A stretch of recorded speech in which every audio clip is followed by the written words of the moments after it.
Hello, all. Thank you and welcome to Reviewing 2019 and looking forward to 2020. I am Simbiat Yusuf, Communications Associate with Forth, and I will be moderating this webinar today. Attendees, please be sure to submit all your questions through the attendee chat button. This button is on the top left corner of your screen. We will be getting through answers and questions at the end of the presentation. Before we start the presentation today, I would like to give a brief overview on Forth, who we are and what we do. Forth is a nonprofit trade association advocating for smart, shared, and electric transportation. We work in four main focus areas, which are industry development, demonstration projects, advocacy, and consumer engagement.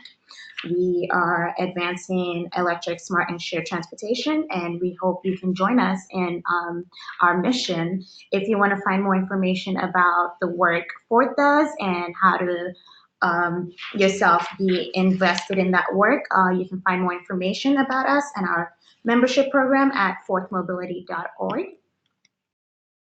And in 2020, the Fourth Roadmap Conference will be held in conjunction with EVS 33.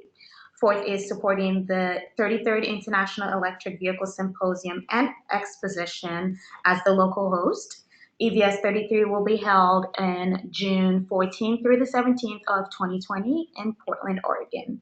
And we ask you to show your support for Forth by using our registration code EVS33 Forth, which will grant you access to the Forth VIP reception and the Forth Lounge as well during the conference.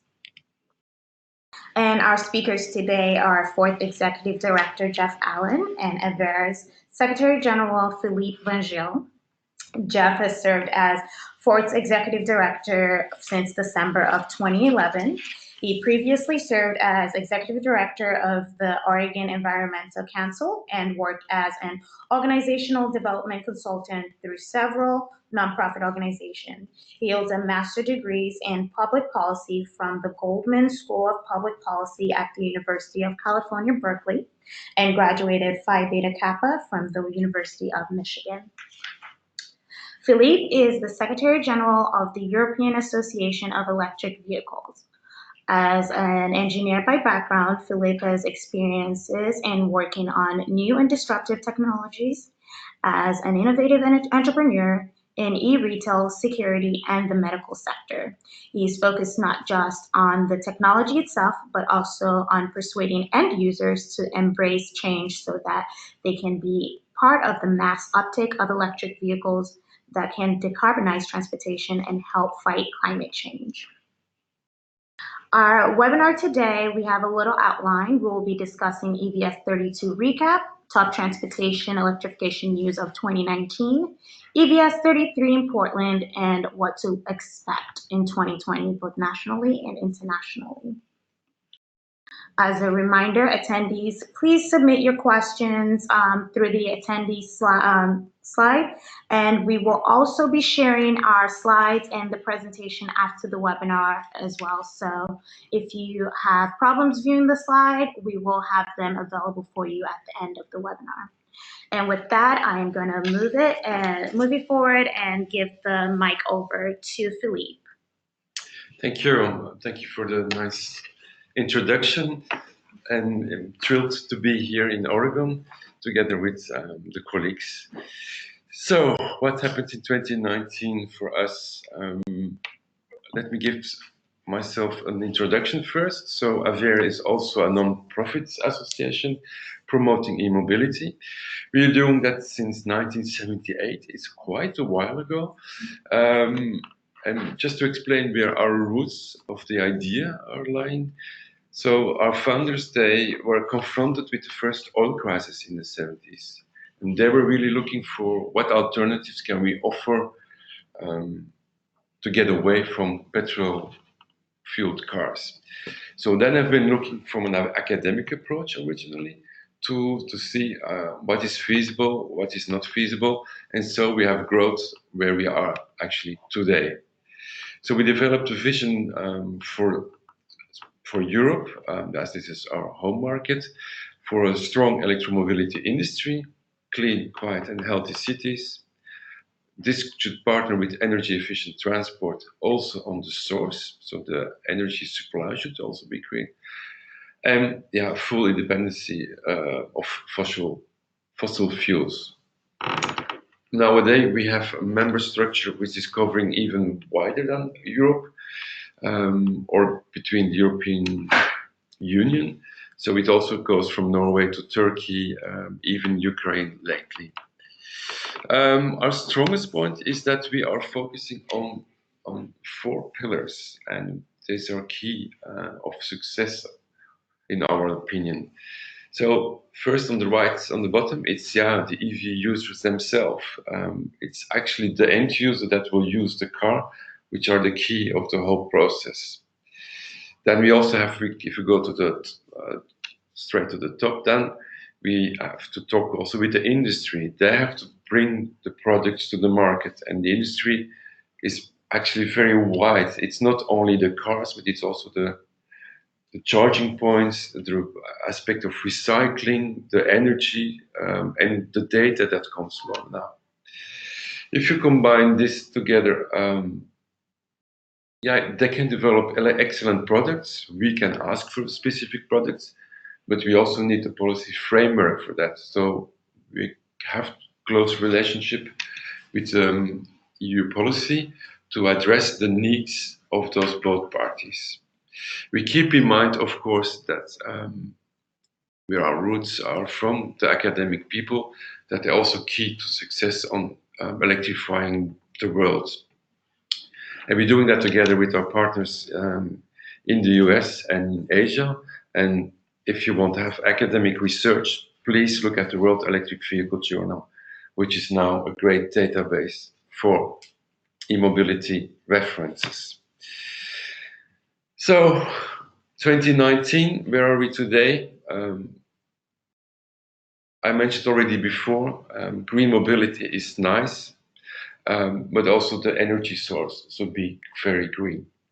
We're coming from a history not that long ago. If you see 2010 and the growth through 2017, we don't have the numbers from 2019 yet, of course, but the grid is getting greener. So each year you drive an electric car, each year your car becomes even greener. So I think this is also a key of success.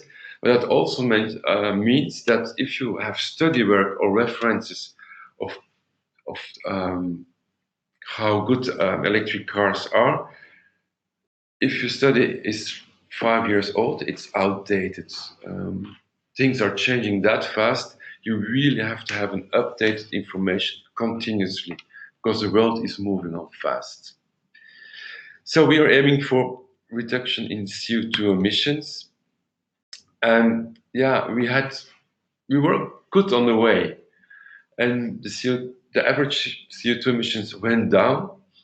And for some reason, last year it went up again.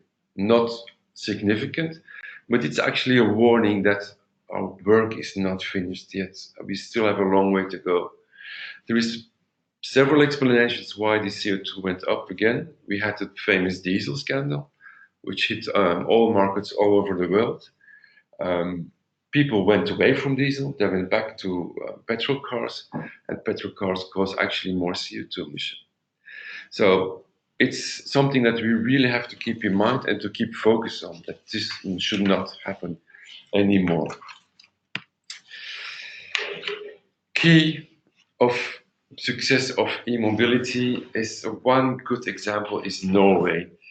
Norway has always been in focus because they've surpassed 50% of their sales of their new cars is fully electric. This is a really major improvement of number, that it shows that everything is feasible. Of course, Norway is not the biggest country, but it's a perfect showcase how it can work, how it is possible. And what surprises me always is that they did it with actually also a quite limited offer of electric vehicles. There is still a lack of a good choice, of a good variety. They did it, they achieved it. So also what we learned from service from the Norwegians is that there is also a shift in anxiety, for example, where we had before range anxiety, they come now to charging anxiety, that they come on charging points and that they are queuing to reach the charging points. That's a significant change, and it is also that this market on charging infrastructure has to be updated. EVS 32, which happened in Lyon, is our tradition symposium that we hold yearly together with our counterparts in the US and Asia.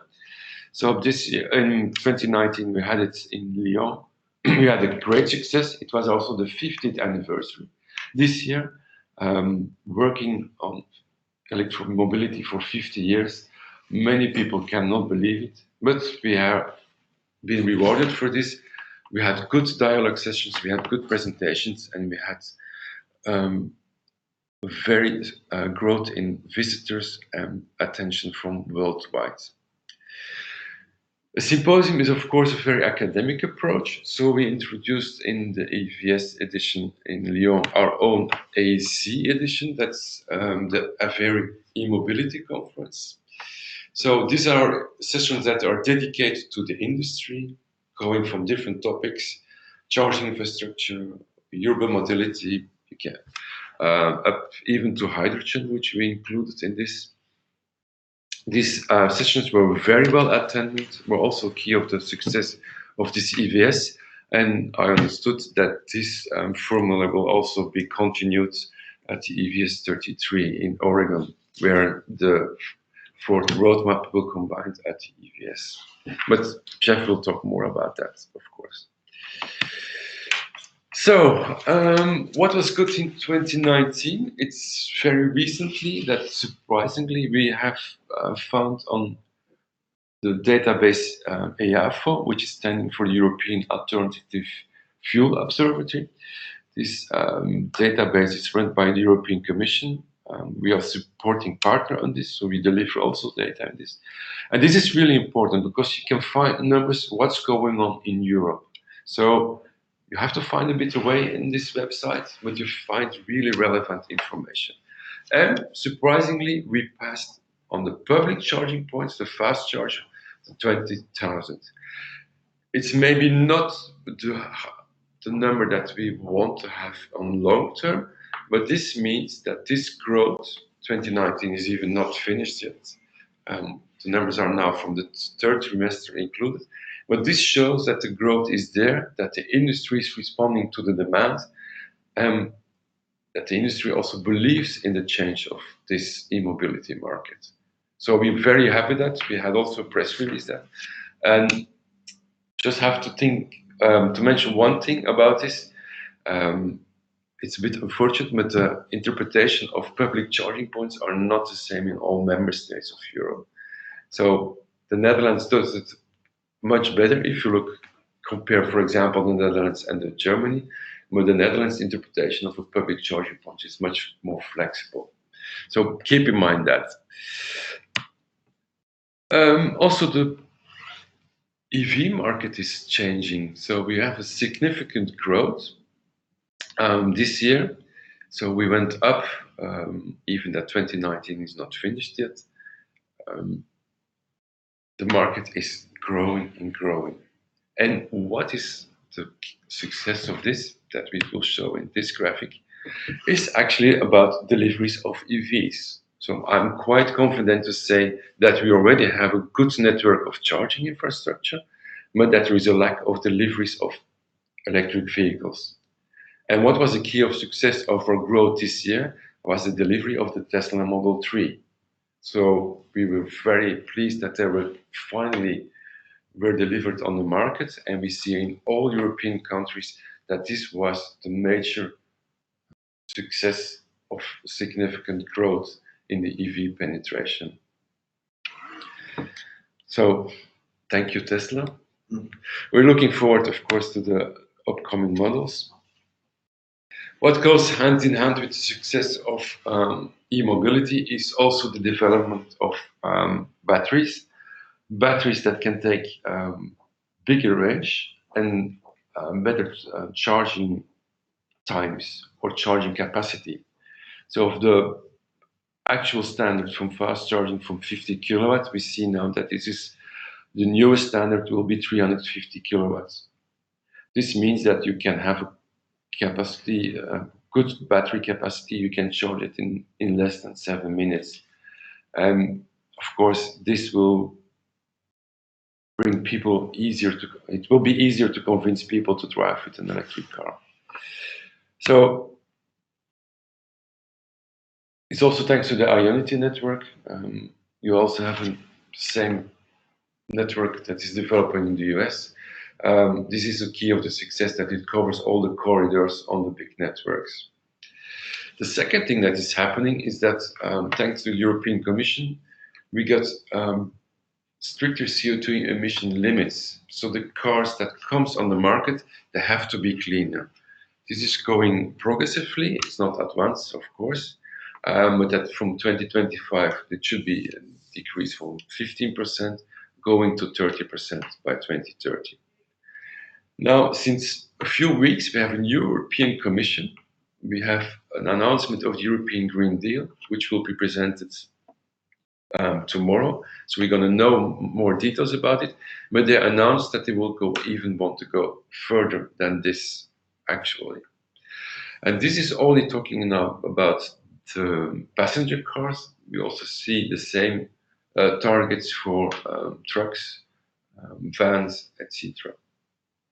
And it was a bit strange. We had an awkward moment this year because the industry, for example, on heavy duty transport, they said, "Oh, we cannot do this. These standards are going too far." And somehow the customers that buys these trucks, big companies that delivers goods, including in IKEA supermarket chains, they addressed a letter to the industry and they said, "No, we won't actually clean the fleets. We won't have cleaner transport. So just make it feasible." So this was actually strange that the industry says no and that their customer says, "No, you got to do it. You have to do it." A next step, will also be a good achievement to first place that people that are driving with cars have the awareness that have changed their behavior in transport, is actually the development of zero emission zones or the ban of internal combustion vehicles. The graph that I've shown here, it's already outdated again, because you see progressively in all the world that on smaller, local levels, but also national levels, that there is an ICE ban coming. The Norway is, of course, one of the first ones. By 2025, the sale of internal combustion engines will be forbidden. But you also see, like, for example, Amsterdam, they will want to have an emission zone free city from 2030. So there it's not allowed anymore to drive with any car. And this you see on a global level. And this is an attention point not only for the industry, but also for the end user themselves. What are the biggest challenges for 2020? This challenge we already have faced this year. It's the collaboration. We can aim for a cleaner transport, but we cannot do this alone. So we have to talk with the energy partners. We have to talk with the transport partners to make this happening. So we have to step out of our pillars. So it's very symbolically here, but we have to really make a network to make it happen, to make this change achievable. And we have to keep in mind that climate change is a global change, and cooperation is only the key of success for this.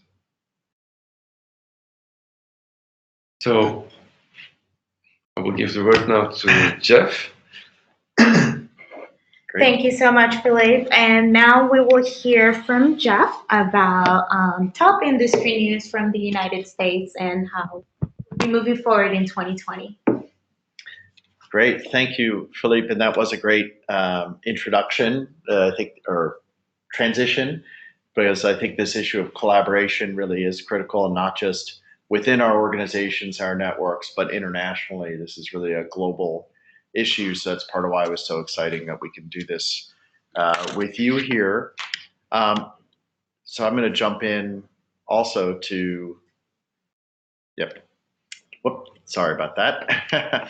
So quick introduction, just to elaborate a little on what Simbi said, and hopefully if you're on this webinar, you're somewhat familiar with Forth.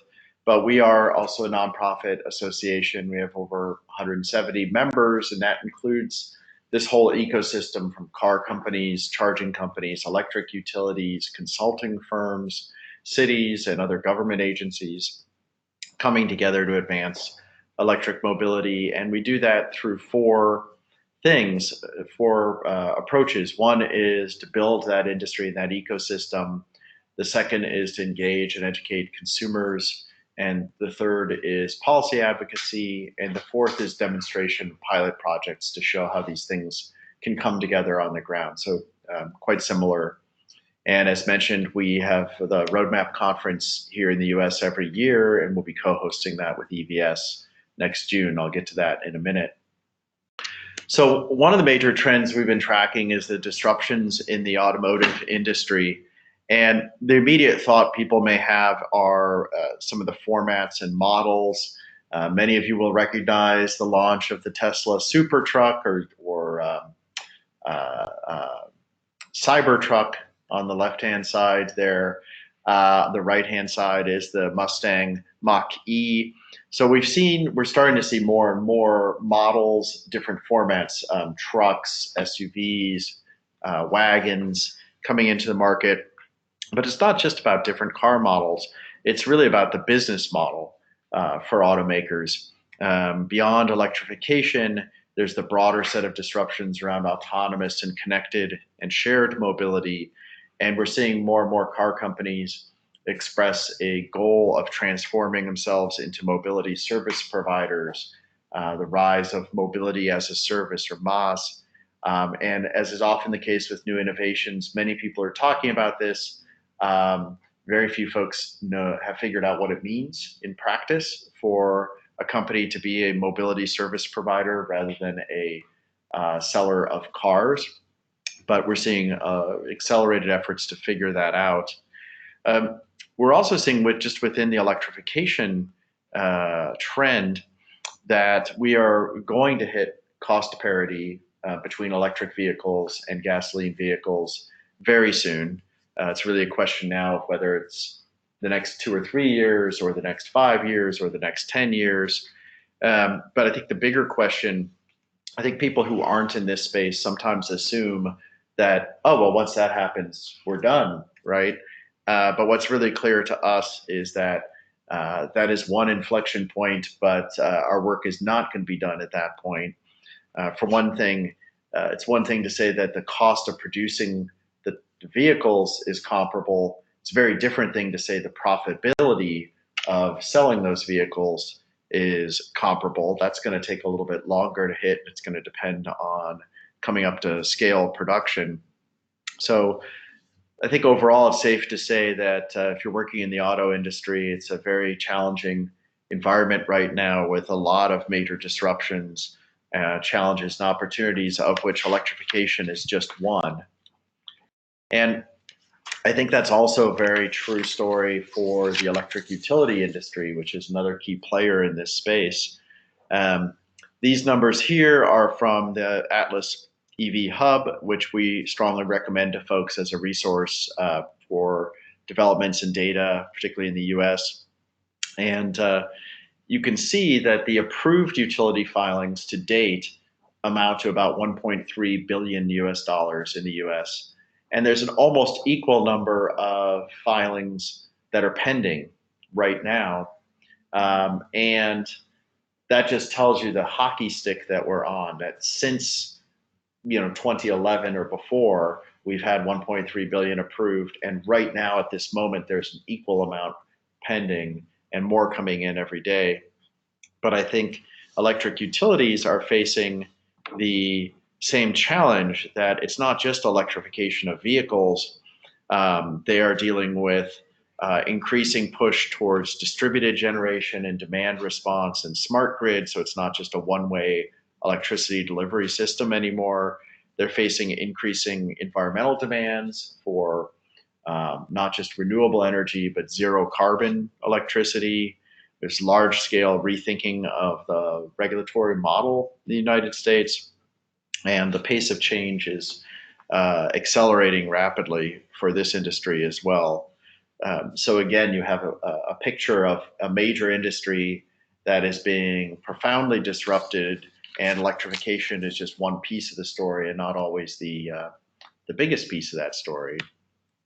Meanwhile, in the US, for sure, most consumers of private cars are, unaware, blissfully unaware or otherwise unaware that these vehicles even exist. So one of my favorite statistics on this is the one at the bottom. That recent survey found 42% of drivers in Britain thought that you couldn't take your electric car through a car wash without electrocuting yourself. So spoiler alert, hopefully everyone on this call knows you can in fact do that. And there's some statistics up at the top that less than 10% of automaker advertising dollars in the US are spent on electric vehicles, which, to be fair, given that less than 1% of car sales by automakers are electric, shows that they're disproportionately advertising in these vehicles, but it's still a pretty small budget.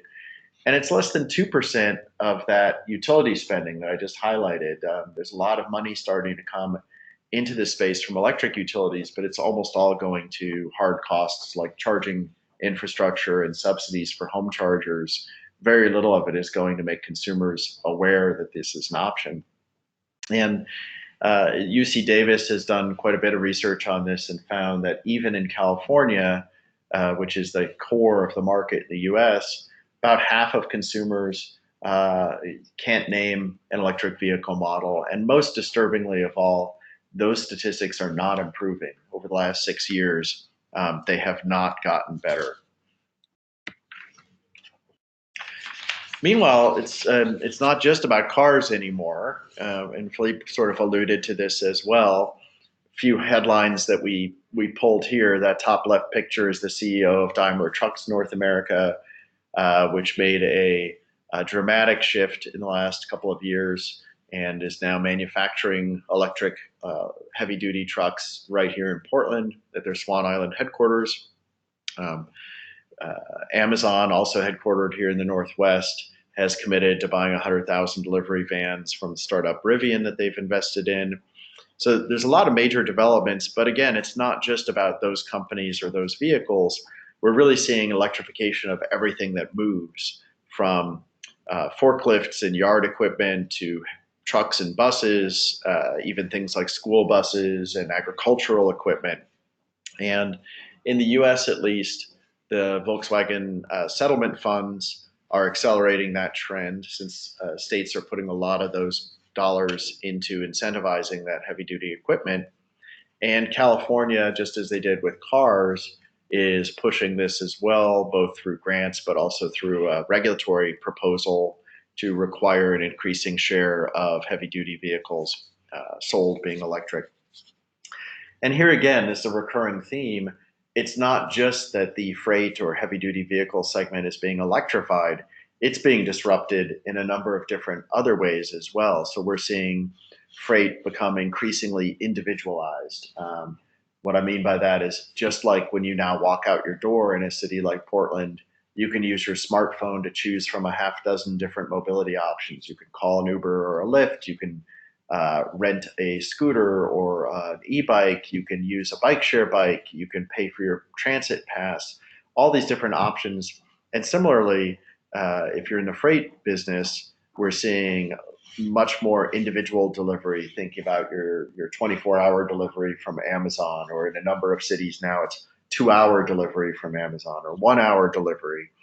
Lots of small individual packages, also seeing a lot of disruption in that system, so that you may see electric cargo bikes being used for first and last mile delivery, different approaches to logistics. And I think there's a lot of parallels here we can learn from. There's different decision-making processes with heavy-duty vehicles than there are with passenger cars. But just as with passenger cars, it's not just about making a better vehicle and providing charging infrastructure. It's also about changing the business model. How do you get the charging installed in time for the vehicles? How do you make people aware of the vehicles? What other pieces of the business model have to evolve to make this work? And the space is getting increasingly crowded. This graphic is just looking at mobility companies, and it's a little crowded and hard to read. I apologize, but I think you get the visual impression that just if you look at different kinds of mobility across the spectrum, different companies, the number of players is exploding exponentially. And I have to say, if you did a chart like this of nonprofit organizations or consulting firms or government agencies that are involved in this space, it would be just as complicated and just as crowded. So if you compare this picture to where we were 8 years ago when Forth was founded, much less decades ago when AVERE was founded, it's much more complex.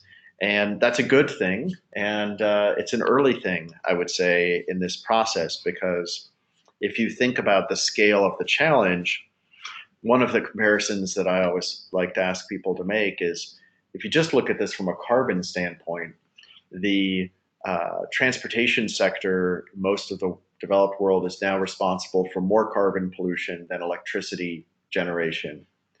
And yet, if you look at how much we as a society are investing in promoting renewable energy, promoting energy efficiency, managing the carbon emissions from electricity generation, it's still at least an order of magnitude greater than what we're investing in cleaning up transportation. So I expect this to get even more crowded. And that means that we all need to be increasingly clear about what our role is, what our strategy is, what are our strengths, what are our relationships to those other players in the ecosystem look like, and how do we communicate with and collaborate with all those other players. And I think that's true of anyone who's on this call or anyone who's in this space, whatever kind of organization you work for. More trends and things to watch in 2020. I couldn't get through this presentation without talking about the policy environment in the US. We clearly have federal policy that is pushing us backwards, withdrawing the US from the Paris Climate Accord, pushing to weaken car standards, and probably most important of all, proposing to revoke the ability of California and other states to opt into more aggressive vehicle emission standards. And basically the message here is the chaos message, that we have that federal pushback, we have states that are pushing back and actually escalating their pushback and their commitment to clean cars, partially in response to that. And being the way we are in the United States, it spawned dozens of lawsuits. And I think the short version is that most observers that we talk to don't expect this to really get settled until after the 2020 election. And I think that will be a key moment in seeing what happens to federal policy in the US. Meanwhile, this is also very typical of the United States and the view of states as laboratories of democracy. We do see a lot more pushback and leadership from states and from cities. The map on the left, again from Atlas EV Hub, is showing states that have adopted various policies to promote electric vehicles. And this is a rapidly changing map as well. And it represents, as I said, I think on the earlier slide, the states that have adopted or proposed ZEV standards account for a large share of the car market in the United States. And on the right, we see an example of city leadership. Those are the cities that are participating in the Bloomberg American Cities Climate Challenge and have committed to deep action on carbon pollution reduction. And Fourth is working with many of those cities as part of that challenge to help advise them on their transportation electrification strategies. So speaking of cities, one of the major trends that we're tracking and involved in is the rise of micromobility and scooters. And you kind of have two views here. On the left-hand side is one of the headlines recently about all the benefits of e-scooters, the ways in which they can reduce pollution, they can substitute for short car trips in an urban area, they can get people out and active. On the right, you see a statement about somebody's view of scooters. This is actually the high school that my son attended, that someone thought it would be cute to put one of the scooters into the porta potty. But I think it expresses the view that a lot of people have about scooters, and that a lot of cities are struggling with, is how do these new disruptive mobility technologies fit into the city's plan? We saw a similar set of conflicts around Uber and Lyft, and we're seeing this around micromobility and other forms of new mobility. And I think one of the challenges that we are seeing in a lot of the cities that we work with is that cities that are most aggressive about carbon in the US have also been working the hardest to encourage alternatives to the automobile, and sometimes have a hard time holding these two thoughts simultaneously, that we don't want people, we want to encourage alternatives to the car, we want to make sure people have safe, affordable, clean choices so that they don't always have to get in a car and drive themselves. And we want to make sure that if people are choosing to drive, that they're clean electric vehicles. And there's a tension between those things that we're dealing with in a number of places. I think the other challenge for cities is that the traditional tools of city planning, 10-year, 20-year transportation and land use plans that look at where do we see populations settling and where do we see new developments and where are we going to need new infrastructure, don't hold up real well in the face of some of these technologies, whether it's scooters, whether it's autonomous vehicles, whether it's other technologies that now say, oh, well, maybe traffic isn't going to increase with population and new development. Maybe there's ways in which it could actually decrease, and what does that do to your road planning and things like that. So once again, we have this theme of cities are facing a number of disruptions, of which electric and micromobility are just a couple of them. One other trend I wanted to highlight, and to be fair, this is virtually the same slide I had in last year's presentation about the year in review, is we're still waiting for the rise of V2G, vehicle to grid, smart charging, managed charging. There's different terms for it, but the basic question is, how do we unlock the value of electric vehicles and the batteries as energy storage devices, and the grid benefits of that and the economic benefits of that, both to stabilize the grid, provide resilience in the face of natural disasters, but for our purposes here, just to drive the adoption of electric vehicles. So if you knew that your car was going to yield several $100s or $1,000 a year in dividends to you on your electric bill because of its value to the utility, that would obviously help drive sales significantly. And we continue to see a lot of pilot projects, demonstration projects, experiments, but we haven't yet seen the killer app here, the programmatic operation at scale that would be attractive to drivers and to utilities. So we are looking forward to that, but we haven't seen it yet. And overall, one of my favorite quotes is that from one of my favorite sci-fi authors is that the future is already here, it's just not evenly distributed. And that continues to be the case. This is a map of the United States showing a share of new vehicle sales that were electric in 2018. And what you're clearly seeing is it's highly concentrated on the West Coast, in a few key places like Salt Lake City and Denver, and in the Northeast. There's islands, and then there's vast parts of the country where they've never seen an electric vehicle. And I'm sure if we mapped Europe, it would look similar, right? And so I think that's both a challenge and an opportunity for us. The opportunity is obviously we can learn from those early adopter regions, learn from their mistakes to help other regions. The challenge is that you've got some inequities in how regions are being served. And it can make national policy difficult, right? When there's people who've never seen one of these vehicles, it's easy for them to dismiss that as not being relevant for them. That leads us to one of the last trends I wanted to highlight, which is the issue of equity. And this is something that we're happy to see is continuing to get more and more attention in the US and increasingly around the world. Don't have time to go into this in depth. We have a whole other webinar on equity and transportation electrification. But in brief, transportation is not just about economics. It's not just about cleaning up the environment and carbon. It is the second highest household expense after housing for most households. And so it's really critical to quality of life and people's economic progress. And there's a perception, unfortunately, that electric vehicles and a lot of these new mobility technologies are really privileged mobility. They're really only relevant to wealthy white people.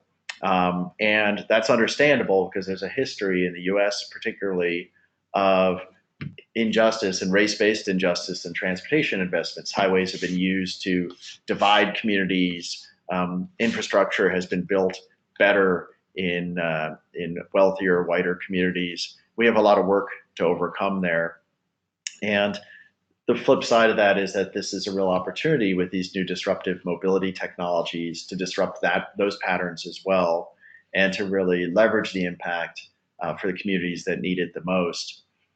There's also an opportunity here, and again, it's a whole other webinar we have on our website that we did earlier with Greenlining Institute around equity. But the concept of targeted universalism, it's basically one that says if we can make this technology work for more challenging consumers, it'll be a lot easier to sell it to everyone else. If we talk about electric mobility as affordable, practical transportation that will save you money, frankly, that's what most people care about anyway, whether they're wealthy or not wealthy. A lot more people care about how they're going to get to work in the morning than care about polar bears and climate change. And so there's a lot of advantages to focusing on communities that are traditionally overlooked. I do want to highlight EVS coming to Portland. We're very excited about this.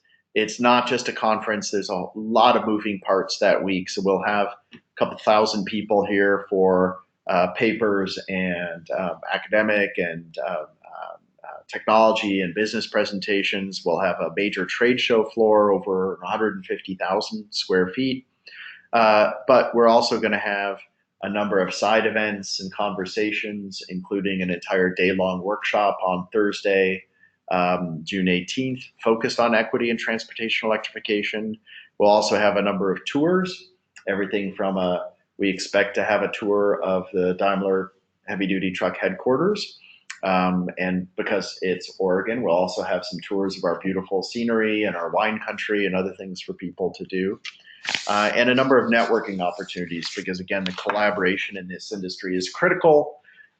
So as Cindy mentioned, we'll have a VIP reception. There'll be a major networking event that's part of the conference, a number of other opportunities to learn from your peers and make connections. This is maybe a little selfish, personal trend that we're watching that we're excited about. But like the industry, like the ecosystem itself, Forth itself has also been growing very fast and being disrupted. So over the last 18 months, 24 months, we've gone from 5 people to 22 people. This picture is already out of date with some of the new folks that we've added. So hopefully many of you will be able to join us in June for EVS and meet the team. And what you can expect from us going forward and things that you should be watching for from us in 2020. Just wanted to highlight, so we're going to be continuing to expand our national footprint in other states at the national level, and also our international collaborations. You should expect to see more documents, more publications, more speaking from us. Unfortunately, we've been so busy doing things that often the knowledge is stuck in our heads. So we're trying to do a lot more things like these webinars and speaking opportunities and publications to share that. We're going to be continuing to deepen our work on equity, both in the projects that we do and the policies we pursue, but also our internal organizational growth. And I am confident that we are going to continue to grow and to be disrupted ourselves as an organization. So I look forward to continuing that journey with you. And I think we'll be able to turn it over to some questions and discussion now, right? Thank you, Jeff and Philippe, for your presentation. Attendees, please keep those questions coming. We are going to get to them now.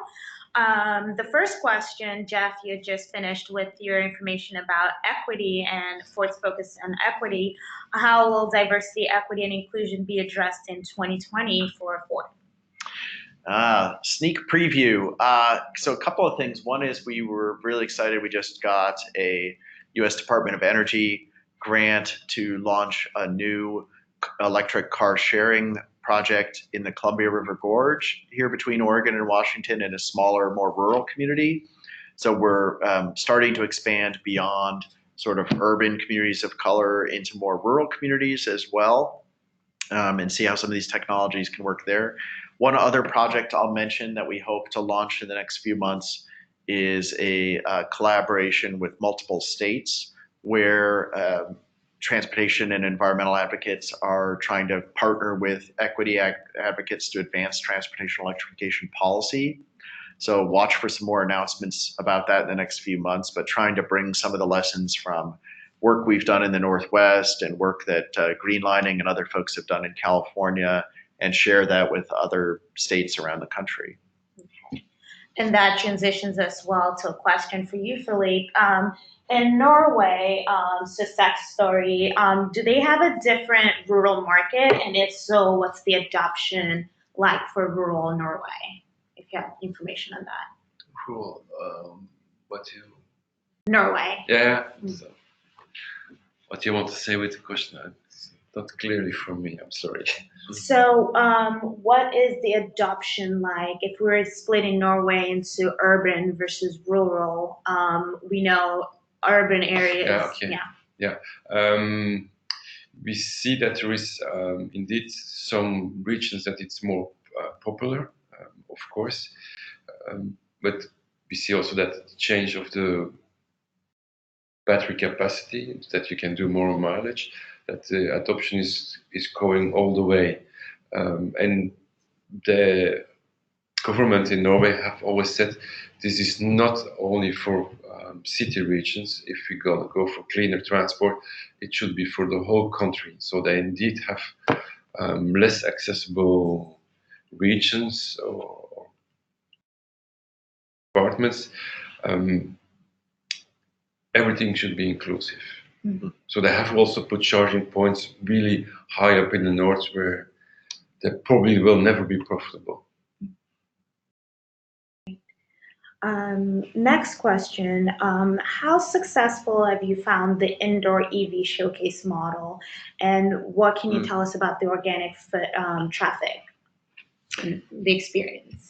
Right, so some people on the call know Forth operates a physical showroom in downtown Portland that's a storefront, and we have for the last couple of years, and we'll be producing some more documentation reports on this in coming months.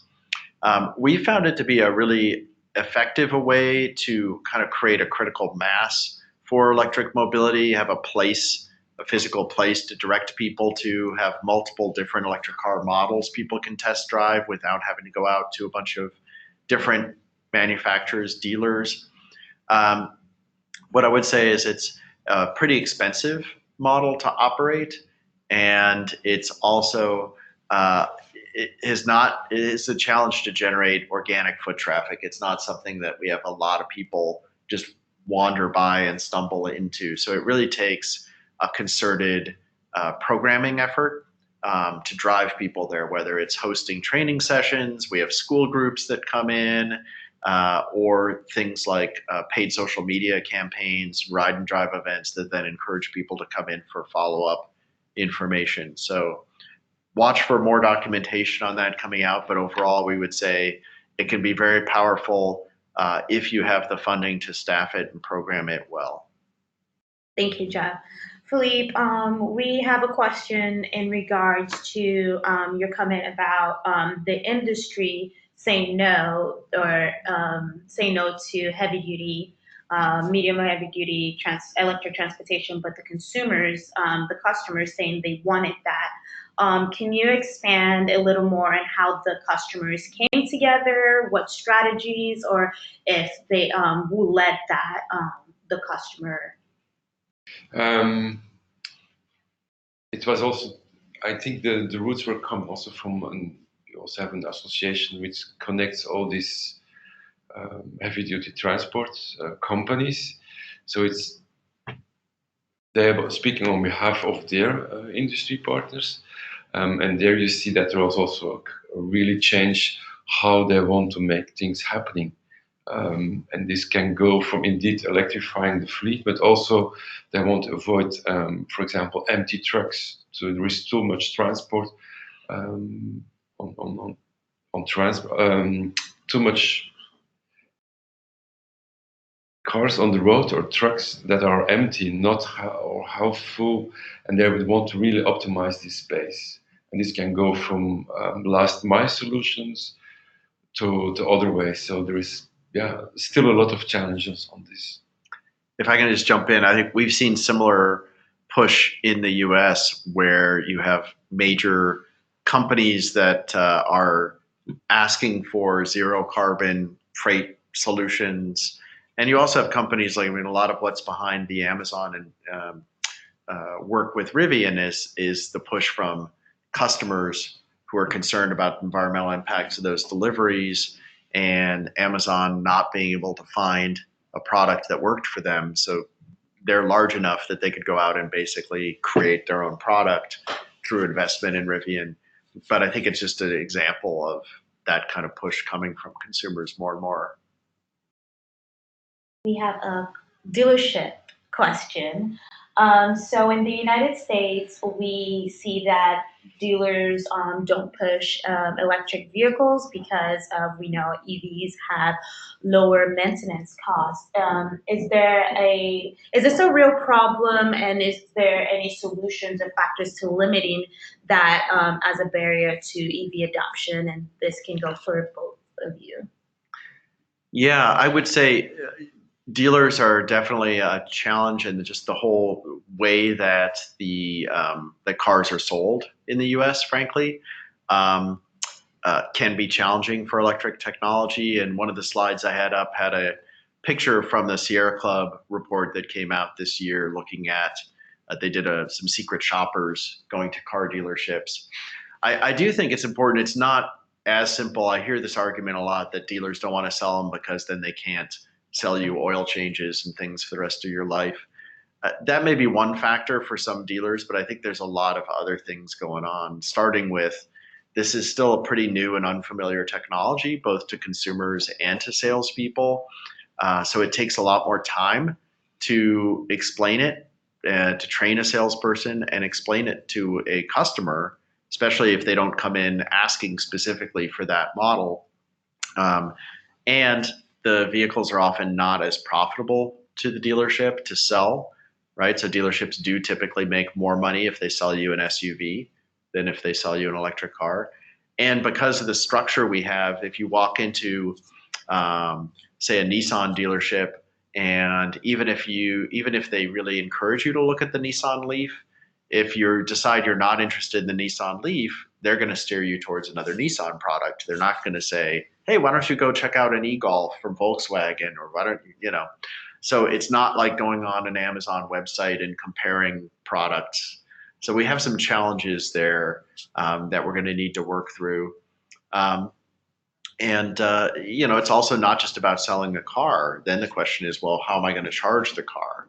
And in a lot of places, there isn't a really clear answer for that, for educating consumers. So we're increasingly doing a lot of work partnering with dealerships to help educate them and their salespeople, to help give them better tools. And I'll put in a plug here. One of the best tools we've seen is the ChargeWay system and the ChargeWay beacon that folks can Google or find on our website, that takes it from a lot of technical jargon about charging to basically a color-coded number system. So there are some tools starting to come along that'll make it easier for dealerships, but I agree that's still a challenge. And I don't actually know what the situation is in Europe. It's actually the same. Yeah. We are confronted with the same issues, the same lack of knowledge, and it's indeed, it's also part of the human being. People are really habits. Change is dangerous. It's easier to sell a product that you used to do. Not too many questions. You can hand over the keys, and the job is finished. And then you're confronted. How is the grid at home? Do you want to charge at work? And suddenly all these questions come up, and most dealers are not ready for this. So that's also key. The success will be, it's more how said during the webinar already, education, and education on all levels. Okay. We have time for one more question, and this question is going to go to Philippe. How do European countries see vehicle electrification as part of addressing climate change and meeting the Paris commitments? Is this a central focal point for as part of your strategy, or is it a minor strategy when we're talking about climate change as a whole?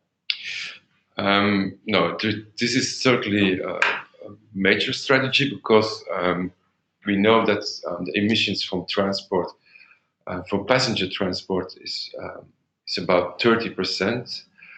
So if we can reduce these CO2 emissions, take away this 30%, then we achieve already a lot.